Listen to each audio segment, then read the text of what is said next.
তো বন্ধুরা, তোমাদের সবাইকে হরর আড্ডা বাংলাতে স্বাগতম। আজ আমি নিয়ে এসেছি এমন একটি ভয়ঙ্কর গল্প যা শেষ পর্যন্ত শুনলে হয়তো আজ রাতেও ঘুমাতে সাহস পাবে না। আজকের গল্পের নাম অভিশপ্ত কালো সিন্দুক। গল্প শুরু করার আগে যদি এখনো হরর আড্ডা বাংলা চ্যানেলটি সাবস্ক্রাইব না করে থাকো, তাহলে এখনই সাবস্ক্রাইব করে পাশে থাকা বেল আইকনটি অন করে দাও, কারণ প্রতিদিনই তোমাদের জন্য নিয়ে আসি নতুন নতুন ভয়ঙ্কর ও রহস্যময় বাংলা হরর গল্প। তাহলে আর দেরি না করে আলোটা একটু কমিয়ে নাও, হেডফোনটা পরে বসো, আর চল শুরু করা যাক আজকের রোমহর্ষক গল্প অভিশপ্ত কালো সিন্দুক। বহু বছর ধরে গ্রামের শেষ প্রান্তের পুরো জমিদার বাড়িতে কেউ পা রাখত না। সবাই বলতো বাড়ির নিচে লুকিয়ে আছে একটি কালো লোহার সিন্দুক। যেই সেটি খোলার চেষ্টা করেছে সে আর জীবিত ফিরে আসেনি।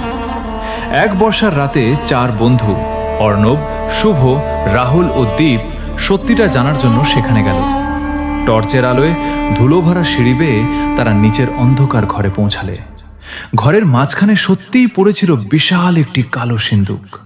তার গায়ে শুকিয়ে যাওয়া রক্তের মতো লাল দাগ, আর চারদিকে অদ্ভুত মন্ত্র লেখা। হঠাৎ সিন্দুকের ভেতর থেকে ধীরে ধীরে শব্দ ভেসে এলো, আমাকে মুক্ত করো। ভয়ে কাঁপলেও কৌতূহলে শুভ তালা ভেঙে ফেলল। সিন্দুকের ঢাকনা খুলতেই পুরো ঘর অন্ধকারে ডুবে গেল। বরফের মতো ঠান্ডা বাতাস বইতে শুরু করলো। টর্চ নিভে গেল একে একে। সেই অন্ধকারে চারজন শুনতে পেল ভারী নিঃশ্বাস আর খসখসে পায়ের শব্দ।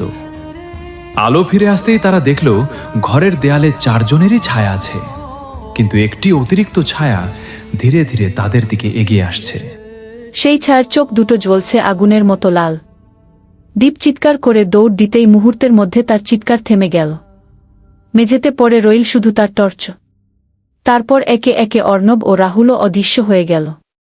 শেষ পর্যন্ত শুভ একা দাঁড়িয়ে দেখল সিন্দুকের ভেতরে চারটি মানুষের মুখ আটকে আছে।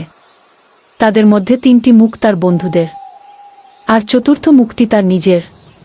পরদিন সকালে গ্রামের মানুষ জমিদার বাড়ির দরজা খোলা পেল, কিন্তু ভেতরে কোনো মানুষ ছিল না। শুধু কালো সিন্দুকটির ঢাকনা আবার বন্ধ হয়েছিল। আজও গভীর রাতে সেই বাড়ির পাশ দিয়ে গেলে ভেতর থেকে চাপা কণ্ঠে শোনা যায়, আর একজন, শুধু আর একজন, অভিশপ্ত কালো সিন্দুক, পার্ট 2। শুভ বুঝতে পারল সে যে মুখটি সিন্দুকের ভেতরে দেখেছে সেটা কোনো কল্পনা নয়। আতঙ্কে সে দৌড়ে জমিদার বাড়ি থেকে বেরিয়ে গ্রামের দিকে ছুটল। কিন্তু অদ্ভুত ব্যাপার, যতই দৌড়ায় সে বারবার একই ভাঙা ঘরের সামনে ফিরে আসে, যেন পুরো বাড়িটাই তাকে বন্দী করে ফেলেছে। হঠাৎ চারদিক নিস্তব্ধ হয়ে গেল। তারপর অন্ধকারের মধ্যে ভেসে এল কর্কশ একটি কণ্ঠ, সিন্দুক খুলেছিস? এখন তার মূল্য দে। কি সঙ্গে সঙ্গে মাটির নিচ থেকে কালো ধোঁয়া উঠে শুভর পা জড়িয়ে ধরল। সে প্রাণপণে ছটফট করতে লাগল, কিন্তু ধোঁয়ার শক্তি ক্রমেই বাড়তে লাগল। ঠিক তখনই দেয়ালের উপর রক্তের মতো লাল অক্ষরে লেখা ফুটে উঠল, অভিশাপ ভাঙতে হলে যা নিয়েছিস তা ফিরিয়ে দে। শুভর মনে পড়ল সিন্দুক খোলার সময় অজান্তেই সে একটি কালো রূপোর মুদ্রা নিজের পকেটে রেখেছিল। কাঁপতে কাঁপতে সে মুদ্রাটি বের করতেই সেটি আগুনের মতো গরম হয়ে উঠল। প্রচণ্ড যন্ত্রণার মধ্যেও সে মুদ্রাটি সিন্দুকের দিকে ছুঁড়ে মারল। মুহূর্তের মধ্যে ভয়ঙ্কর চিৎকারে কেঁপে উঠল পুরো জমিদার বাড়ি। দেয়াল ফেটে যেতে লাগল, ছাদ থেকে ধুলো ঝরতে শুরু করল। শুভ কোনো রকমে বাইরে বেরিয়ে এল। পিছনে তাকিয়ে দেখল পুরো বাড়িটা ঘন কালো কুয়াশা ঢেকে যাচ্ছে। কিন্তু বাড়ি ফেরার পর আয়নার সামনে দাঁড়াতেই তার বুক কেঁপে উঠল। আয়নায় তার নিজের প্রতিবিম্ব নেই। সেখানে দাঁড়িয়ে আছে সেই রক্তলাল চোখের অদ্ভুত ছায়ামূর্তি, যা ধীরে ধীরে হাসছে। অভিশপ্ত কালো সিন্দুক, পার্ট 3। আয়নায় সেই রক্তলাল চোখের ছায়ামূর্তিকে দেখার পর শুভ ভয়ে আয়নাটি ভেঙে ফেল। কিন্তু কাচের প্রতিটি টুকরোতেই একই মুখ ফুটে উঠল। অন্ধকার কণ্ঠে সে বলল, অভিশাপ এখন তোর সঙ্গে এসেছে। পালানোর কোনো পথ নেই। পরদিন থেকেই শুভর জীবনে একের পর এক অদ্ভুত ঘটনা ঘটতে লাগল। রাতে ঘুম ভাঙলেই সে দেখতে পেত তার ঘরের দরজা ধীরে ধীরে নিজে থেকেই খুলে যাচ্ছে। মেঝেতে ভেজা পায়ের ছাপ এসে তার বিছানার সামনে থেমে যায়, অথচ ঘরে কাউকে দেখা যায় না। বাঁচার আশায় শুভ গ্রামের সবচেয়ে বৃদ্ধ তান্ত্রিকের কাছে গেল। সব কথা শুনে বৃদ্ধের মুখ ফ্যাকাশে হয়ে গেল। তিনি বললেন, ওই সিন্দুকে কোনো ধনসম্পদ ছিল না। সেখানে বন্দী ছিল শত বছরের এক অশুভ আত্মা। সিন্দুক একবার খোলা মানেই সেই আত্মা নতুন একটি দেহ খুঁজতে শুরু করে। কি তান্ত্রিক শুভকে একটি পবিত্র তাবিজ দিয়ে সতর্ক করলেন, আজ রাত 12টার আগে জমিদার বাড়িতে গিয়ে সিন্দুকটি চিরতরে বন্ধ করতে হবে। নইলে আগামী সূর্যোদয়ের আগে তুই আর মানুষ থাকবি না গিয়ে। সেই রাতেই শুভ সাহস করে আবার জমিদার বাড়িতে পৌঁছাল। বাড়ির ভেতরে ঢুকতেই চারদিকে বিকট শব্দ প্রতিধ্বনিত হতে লাগল। কালো সিন্দুকটি এবার নিজে থেকেই খুলে গেল। ভেতর থেকে ধোঁয়ার মতো কালো ছায়া বেরিয়ে এসে মানুষের আকৃতি নীল। তার চোখ দুটো আগুনের মতো জ্বলছে আর মুখে ভয়ঙ্কর হাসি। শুভ তাবিজটি শক্ত করে ধরে মন্ত্র পড়তে শুরু করল। সঙ্গে সঙ্গে পুরো বাড়ি কাঁপতে লাগল। ছায়ামূর্তিটি প্রচণ্ড চিৎকার করে তার দিকে ঝাঁপিয়ে পড়ল। ঠিক সেই মুহূর্তে তাবিজটি তীব্র আলো ছড়িয়ে বিস্ফোরিত হল। আলো মিলিয়ে যেতেই সিন্দুকটি আবার বন্ধ হয়ে গেল। কিন্তু শুভ যখন স্বস্তির নিঃশ্বাস ফেল, তখন তার কানের কাছে ফিসফিস করে একটি কণ্ঠ বলল, সিন্দুক বন্ধ হয়েছে, কিন্তু আমি এখনো তোর ভেতরেই আছি। অভিশপ্ত কালো সিন্দুক পার্ট 4। কানের পাশে সেই ফিসফিসানি শোনার পর শুভ বুঝতে পারল, সিন্দুক বন্ধ হলেও অভিশাপ শেষ হয়নি, বরং অশুভ শক্তিটি তার শরীরকেই নতুন আশ্রয় হিসেবে বেছে নিয়েছে। বাড়ি ফিরে সে লক্ষ্য করল, তার চোখ মাঝে মাঝে অস্বাভাবিক লাল হয়ে উঠছে। আয়নায় নিজের মুখ দেখলেই কয়েক সেকেন্ডের জন্য অন্য একটি বিকৃত মুখ ভেসে ওঠে। পরদিন গ্রামের মানুষ একের পর এক অদ্ভুত ঘটনার কথা বলতে শুরু করল। রাত নামলেই গবাদি পশু উধাও হয়ে যাচ্ছে, গ্রামের শেষ প্রান্তে অচেনা ছায়া ঘুরে বেড়াচ্ছে, আর মাঝরাতে কারো নাম ধরে ডাক শোনা যাচ্ছে। যে সেই ডাকে সাড়া দিচ্ছে সে পরদিন সকালে নিখোঁজ হয়ে যাচ্ছে। শুভ বুঝতে পারল এসবের জন্য দায়ী সেই অশুভ আত্মা। কিন্তু এবার সে বাইরে নয়, শুভর ভেতর থেকেই নিজের শক্তি বাড়াচ্ছে। আতঙ্কিত হয়ে সে আবার জমিদার বাড়িতে গেল। সেখানে গিয়ে দেখতে পেল, ভাঙা দেয়ালে নতুন করে রক্ত দিয়ে লেখা হয়েছে, শেষ রক্ত না ঝরলে অভিশাপ শেষ হবে না। ঠিক তখনই পেছন থেকে ভেসে এল ধীর পায়ের শব্দ। ঘুরে তাকিয়ে শুভ দেখল তার 3 বন্ধু, অর্ণব, রাহুল আর দীপ, তার সামনে দাঁড়িয়ে আছে। কিন্তু তাদের চোখ ফাঁকা, মুখ বিবর্ণ, আর ঠোঁটে ভয়ঙ্কর হাসি। তারা একসঙ্গে বলল, আমরা মুক্তি পাইনি, এবার তুই আমাদের সঙ্গে চলব। চারদিক হিমশীতল হয়ে উঠল। শুভ দৌড়ে পালাতে গেল, কিন্তু তার শরীর যেন নিজের নিয়ন্ত্রণে নেই। ধীরে ধীরে সে নিজেই কালো সিন্দুকের দিকে হাঁটতে শুরু করল। সিন্দুকের ঢাকনা আস্তে আস্তে খুলে গেল, আর ভেতর থেকে অসংখ্য কালো হাত বেরিয়ে এসে তাকে টেনে নিতে লাগল। শেষ মুহূর্তে শুভর মুখ থেকে শুধু একটি আর্তচিৎকার ভেসে এল। তারপর আবার সব শান্ত হয়ে গেল। কিন্তু পরদিন সকালে গ্রামের মানুষ দেখল, কালো সিন্দুকের উপর নতুন একটি মানুষের মুখ ফুটে উঠেছে। সেই মুখটি ছিল শুভর, আর তার ঠোঁট ধীরে ধীরে নড়ে বলছিল, এবার তোমাদের পালা গিয়ে। অভিশপ্ত কালো সিন্দুক পার্ট 5। সিন্দুকের গায়ে শুভর মুখ ফুটে ওঠার পর পুরো গ্রামে আতঙ্ক ছড়িয়ে পড়ল। কেউ আর সূর্য ডোবার পরে বাড়ির বাইরে বের হতো না। কিন্তু কয়েক দিনের মধ্যেই গ্রামের 5 জন মানুষ রহস্যজনকভাবে নিখোঁজ হয়ে গেল। প্রত্যেকের বাড়ির দরজায় একই চিহ্ন আঁকা ছিল, একটি কালো বৃত্ত যার মাঝখানে রক্তের মতো লাল চোখ। শুভর মা বিশ্বাস করতে পারছিলেন না যে তার ছেলে আর বেঁচে নেই। তিনি প্রতিদিন জমিদার বাড়ির সামনে গিয়ে কাঁদতেন। এক গভীর রাতে তিনি স্পষ্ট শুনলেন, মা, আমাকে বাঁচাও। ছেলের কণ্ঠ শুনে তিনি ভেতরে ঢুকে পড়লেন। অন্ধকার ঘরের মাঝখানে কালো সিন্দুকটি ধীরে ধীরে নিজে থেকেই খুলে গেল। ভেতর থেকে শুভর কণ্ঠ আবার ভেসে এল, কিন্তু এবার কণ্ঠের সঙ্গে মিশে ছিল অমানুষিক হাসি। হঠাৎ সিন্দুকের ভেতর থেকে অসংখ্য কালো হাত বেরিয়ে এসে তাকে টেনে নিতে শুরু করল। ঠিক সেই মুহূর্তে গ্রামের বৃদ্ধ তান্ত্রিক সেখানে পৌঁছে পবিত্র মন্ত্র উচ্চারণ করলেন। চারদিকে আগুনের মতো আলো ছড়িয়ে পড়ল, আর অশুভ আত্মাটি বিকট চিৎকার করে উঠল।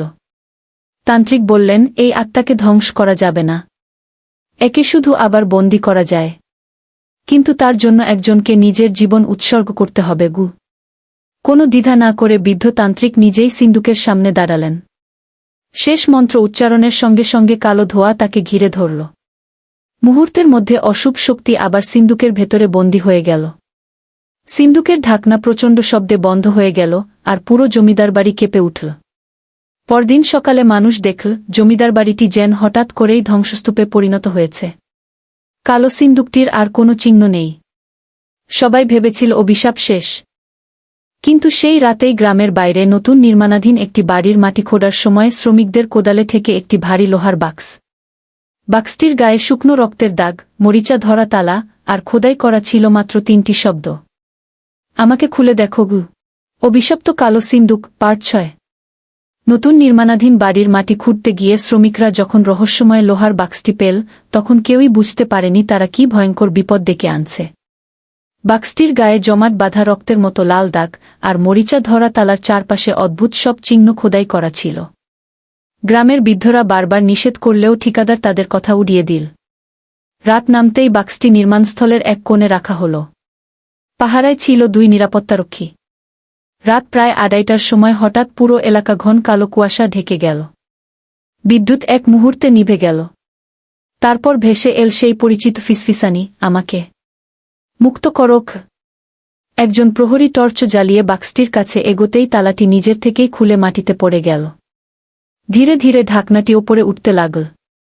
ভেতর থেকে কালো ধোঁয়ার সঙ্গে বেরিয়ে এল 2টি রক্তলাল চোখ।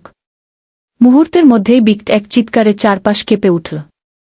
পরের সকালে সেখানে শুধু পড়ে ছিল 2 প্রহরীর টর্চ আর রক্তমাখা জুতো। ঘটনার খবর শুনে গ্রামের কয়েকজন সাহসী মানুষ ঘটনাস্থলে পৌঁছাল। তারা দেখল লোহার বাক্সটি আর আগের মতো নেই।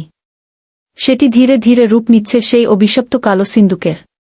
তার গায়ে একে একে ফুটে উঠছে নতুন নতুন মানুষের মুখ, আর তাদের মধ্যে স্পষ্ট দেখা যাচ্ছে শুভ, বৃদ্ধতান্ত্রিক এবং গত রাতে নিখোঁজ হওয়া 2 প্রহরীর মুখ।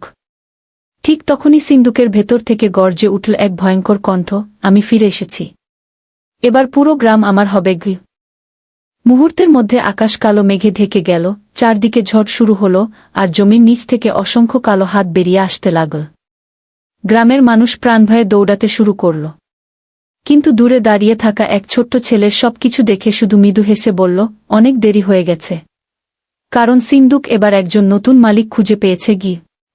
তারপর ছেলেটির চোখ ধীরে ধীরে রক্তলাল হয়ে উঠল, আর অন্ধকারে আবার সেই শীতল হাসির শব্দ প্রতিধ্বনিত হতে লাগল। অভিশপ্ত কালো সিন্দুক পার্ট 7 শেষ অধ্যায়। ছোট্ট ছেলেটির রক্তলাল চোখ দেখে পুরো গ্রাম আতঙ্কে স্তব্ধ হয়ে গেল। তার মুখে ছিল অদ্ভুত এক হাসি, যেন বহু শতাব্দীর পুরনো কোনো অশুভ শক্তি ফিরে এসেছে।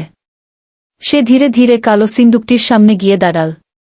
মুহূর্তের মধ্যেই সিন্দুকের ঢাকনা নিজে থেকেই খুলে গেল, আর ভেতর থেকে কালো ধোঁয়া উঠে ছেলেটির শরীরকে ঘিরে ধরল। হঠাৎ আকাশে প্রচণ্ড বজ্রপাত হল। গ্রামের পুরনো শিবমন্দিরের ঘণ্টা আপনা-আপনি বেজে উঠল। মন্দিরের বৃদ্ধ পুরোহিত দৌড়ে এসে বুঝতে পারলেন, এটাই সেই ভবিষ্যৎবাণীর রাত, যেদিন অশুভ শক্তিকে চিরতরে ধ্বংস করার সুযোগ মিলবে। তিনি মন্দির থেকে একটি প্রাচীন ত্রিশূল এবং পবিত্র মন্ত্র লেখা তালপাতার পুঁথি নিয়ে এলেন। পুরোহিত মন্ত্রপাঠ শুরু করতেই চারদিকে আগুনের বৃত্ত তৈরি হল। কালো সিন্দুকটি প্রচণ্ড কাঁপতে লাগল। ভেতর থেকে হাজারো আত্মার আর্তচিৎকার ভেসে আসতে লাগল।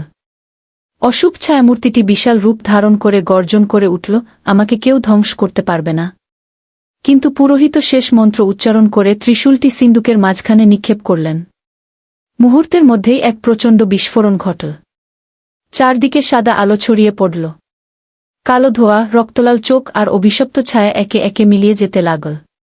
সিন্দুকটি ধীরে ধীরে ফেটে গুড়িয়ে ধুলায় পরিণত হল। সবকিছু শান্ত হয়ে গেলে গ্রামের মানুষ দেখল, নিখোঁজ হওয়া অসংখ্য আত্মা আলোর রূপ নিয়ে আকাশের দিকে ভেসে যাচ্ছে। বহু বছরের অভিশাপ অবশেষে শেষ হয়েছে। কিন্তু গল্প এখানেই শেষ নয়। ধ্বংসস্তূপ পরিষ্কার করার সময় একজন শ্রমিক ভাঙা সিন্দুকের নিচে একটি ছোট কালো চাবি খুঁজে পেল। চাবিটির গায়ে খোদাই করা ছিল একটি মাত্র বাক্য, সিন্দুক ধ্বংস হয়েছে, কিন্তু দরজাটি এখনো বন্ধ হয়নি গি। ঠিক তখনই দূরে কোথাও আবার ভেসে এল সেই শীতল, অমানুষিক হাসি। শেষ নাকি এটাই আরেকটি অভিশাপের শুরু? তো বন্ধুরা, অভিশপ্ত কালো সিন্দুক গল্পটি কেমন লাগল অবশ্যই কমেন্ট করে জানাতে ভুলবেন না। যদি এমন আরও ভয়ঙ্কর ও রোমহর্ষক বাংলা হরর গল্প দেখতে চান, তাহলে হরর আড্ডা বাংলা চ্যানেলটি প্লিজ এখনই সাবস্ক্রাইব করে বেল আইকনটি অন করে দিন। আবার দেখা হবে নতুন এক ভয়ঙ্কর গল্প নিয়ে। ততক্ষণ পর্যন্ত ভালো থাকুন। আর রাতে যদি কারো অচেনা ডাক শুনতে পান,